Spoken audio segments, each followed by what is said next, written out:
Closed doors, I'm a fool for your love. Hello guys, this is Willow from Willows TV. For today's vlog, meron tayong ditong liquid moly fuel injector cleaner. So this guys is from Germany. So ito siya guys is 300 ml. So 300 ml to siya. So it's suitable for petrol engine. So it will last to 2,000 kilometer. So ito siya guys. Then, since si Mazda 3 is only 50 liters ang full tank capacity niya, so may DIY ako dito na na bottled water. Ito siya is 200 ml ang niyan. So may ginawa ko dito, ito yung 100, so 150. So ang gagawin natin guys, hatiin lang natin to siya ng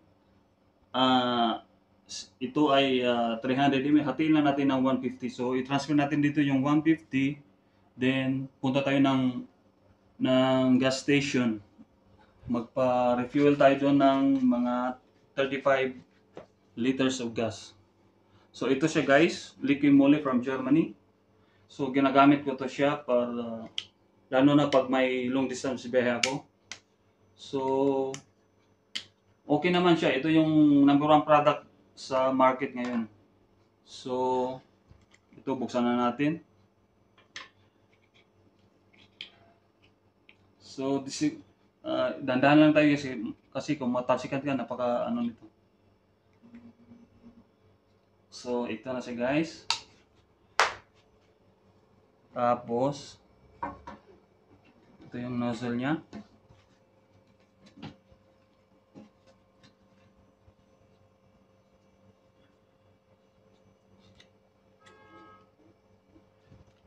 Very effective to siya guys.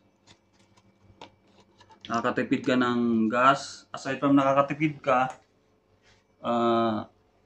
very responsive yung engine mo. Engine ng sasakyan mo pala. So, this one is 100 ml. Then, dagdagan pa natin ng konti. Ingat kayo guys sa talsik kasi napaka nito. So, enough na siya guys. So, kavera natin to siya. Then, ito. Yung kalahati nito siya guys, gagamitin natin on the next day. On the next refueling. So, takpan natin. Itabi lang natin to sa gilid. Safe na siya guys. Okay guys. Punta na tayo ng gasoline station. So, dala natin yung liquid moly fuel injector cleaner. So punta tayo ng Oman Oil. Then magpapagas tayo ng 35 liters of gas.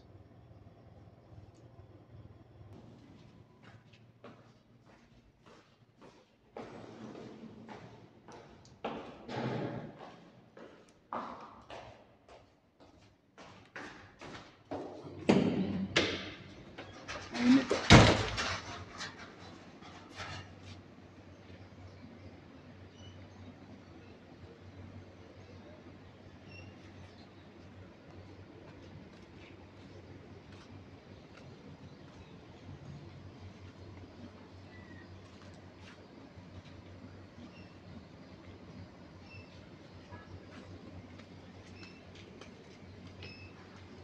Pare!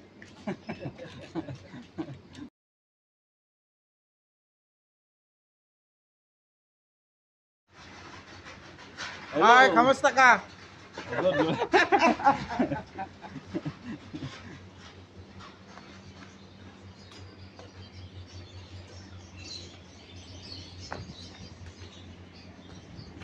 So punta na tayo guys sa sa Oman Oil. So, dala natin yung liquid moly.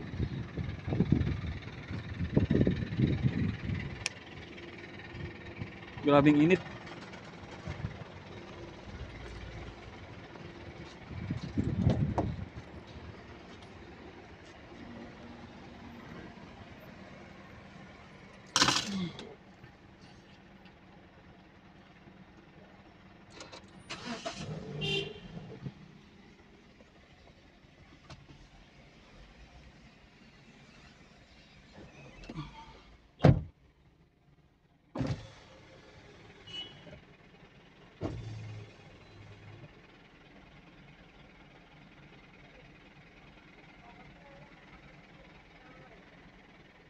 Medyo busy yung gas station.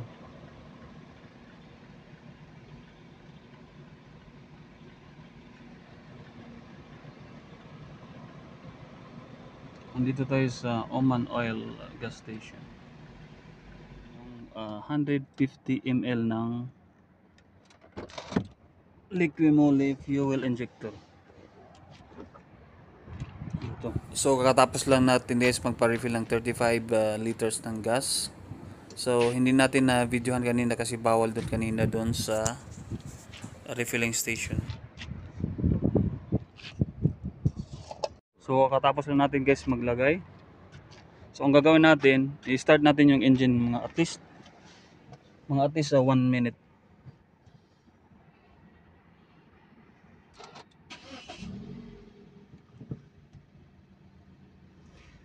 I-start natin yung mga 1 minute, then ipapatakbohin natin at least mga 1 kilometer to 2 kilometer ganyan.